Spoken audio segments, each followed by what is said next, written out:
Memorial Day's origins are shrouded in mystery and intrigue. Numerous towns across the United States vie for the honor of being recognized as its birthplace. Among those, Waterloo, New York, or Carbondale, Illinois stand out, yet historians believed that the first continuous commemoration might be in Columbus, Mississippi, where in April of 1866, a group of compassionate women took it upon themselves to decorate the graves of fallen soldiers, turning their grief into a solemn tradition.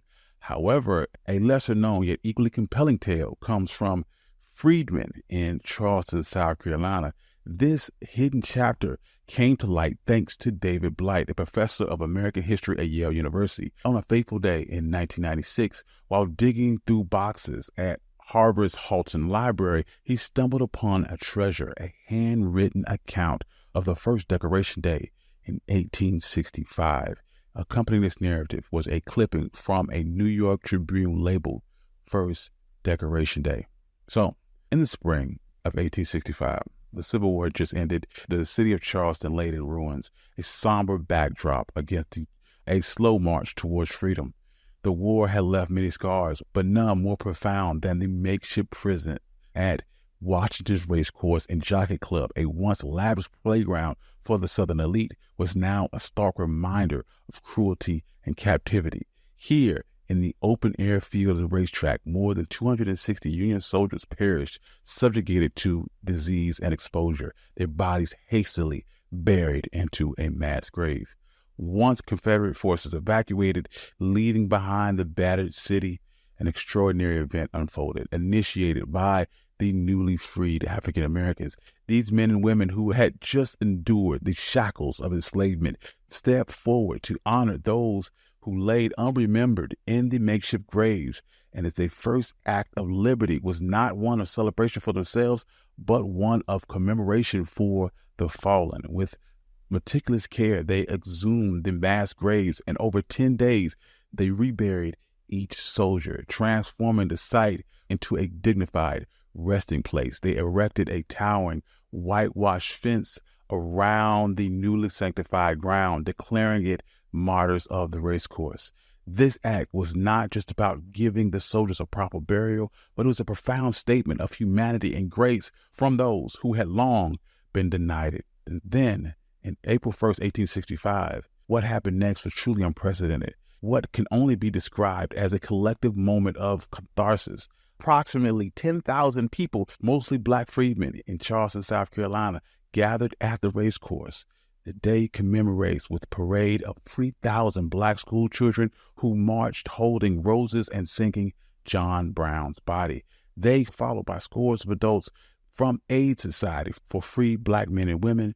But these scenes were not about a somber mourning, but a peaceful celebration and a tribute to the spirit of the fallen and the declaration of a new beginning.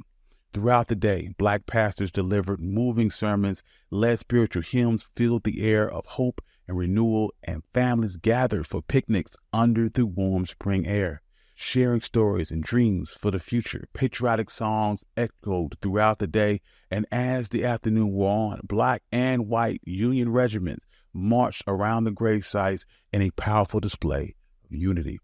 The graves themselves were transformed with a tapestry of flowers, filled with sweet scents, mingled with the spring breeze, and the sight was said to have brought a tear of joy to many an eye. It was a heartful tribute, a moment of pure human connection from the depths of sorrow and strife. For many years afterwards, the story remained hidden, cloaked in the silence of the white community of Charleston, and briefly resurfaced in a forgotten correspondence in a 1916 letter from the United Daughters of the Confederacy in New Orleans, seeking information about a large parade of freedmen on a horse track at the end of the war. The reply from the Charleston chapter was regretful and evasive, stating that I regret I am unable to gather any official information in response to this. Decades later, Union General John A. Logan led a veterans group called for a National Day of Remembrance for Fallen Soldiers, which was officially marked as Memorial Day, March 30th, 1868. Celebrations began taking place at Arlington Cemetery, and with each passing year, the origins of the day in Charleston grew dimmer and faded from the collective memory of the nation. Fast forward to the 20th century, when the once sacred site of the old racetrack was replaced with urban development and the original graves were relocated to Beaufort's National Cemetery. Thus, the true origins of Memorial Day were overshadowed by a more formal national observance. However, the story doesn't end there.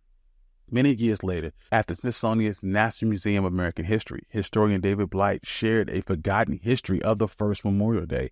After his presentation, an older Black woman approached him, her voice tinged with curiosity and awe. She recounted her grandfather had told her stories of a parade led by freedmen on an old racetrack, stories that she always wondered if they were actually a part of family legend or something more substantial. She asked Blight, "Do you know stories are true?" Visibly moved, Blight confirmation, renewed interest, and validation to the legacy preserved through family tales but lost to the public knowledge. And as we celebrate Memorial Day each year, it serves as a reminder not just for those who died in past wars, but also as a strength and resilience to who, despite being oppressed, have contributed profoundly to our shared history. Thank you. I'm your host, Country Boy. This has been One Mic History. This is the story of the first Memorial Day. Audio Jungle.